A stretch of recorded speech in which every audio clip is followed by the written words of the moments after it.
So for those of you who are suffering from depression this time of year, first of all, allow yourself to feel what you're feeling, and then you got to say, well, what are my feelings trying to tell me?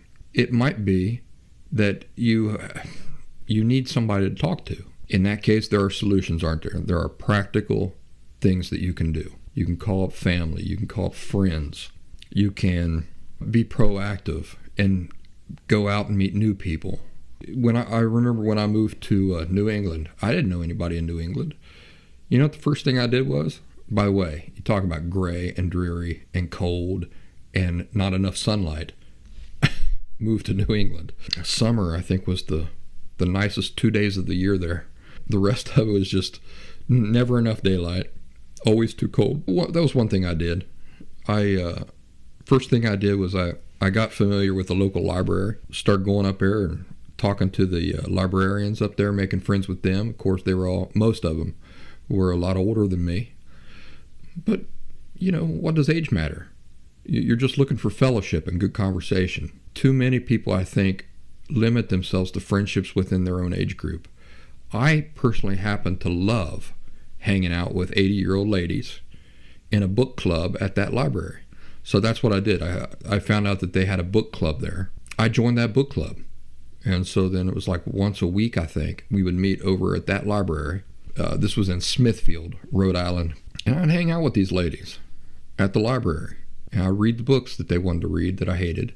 And actually, when I joined the book club, they let me recommend the very first book to read after I joined. And I recommended the Stephen King book, the sequel to The Shining, Dr. Sleep. That was the book.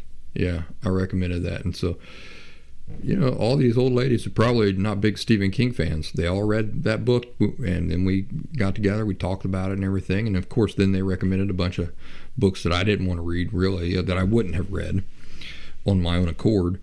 But I read it. I read those books, and it got me close to these people. I created friendships with a lot of old ladies, and it was wonderful. Remember during that time was the deepest, darkest, gloomiest time of my life, because I was just starting in my own recovery. I just lost everything in my life. Didn't know anybody. I just moved to a brand new area chasing work. Didn't know anybody, and that helped.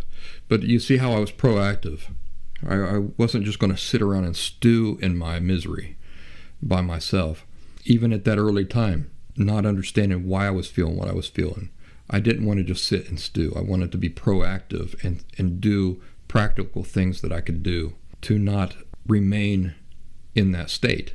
So something to think about. Might be as easy as some phone calls, a regular visit with some friends, FaceTime, a new hobby, a new interest, getting out of the house, exercise, and even eating right. How about sleep? Are you sleeping right? If you're not sleeping right, do you understand that will affect everything else? In fact, folks who come to me and say, I'd really like to recover from my emotional disorder. Can I get started in your last symptom fundamentals course and all that? And then they tell me I don't sleep. I sleep like 2 hours a night.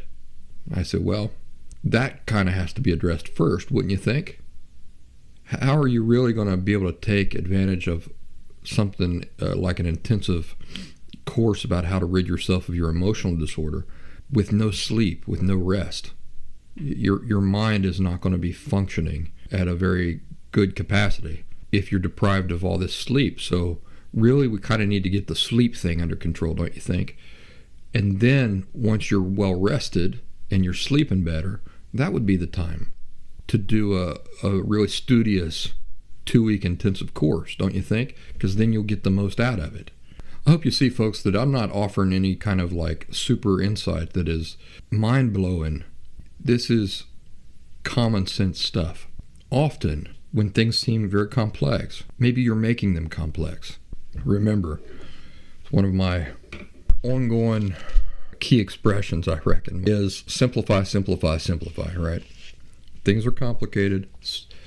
You're probably the one making it that way. Simplify it.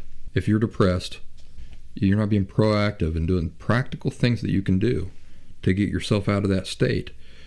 Well, what am I going to do for you? Except for maybe help you simplify.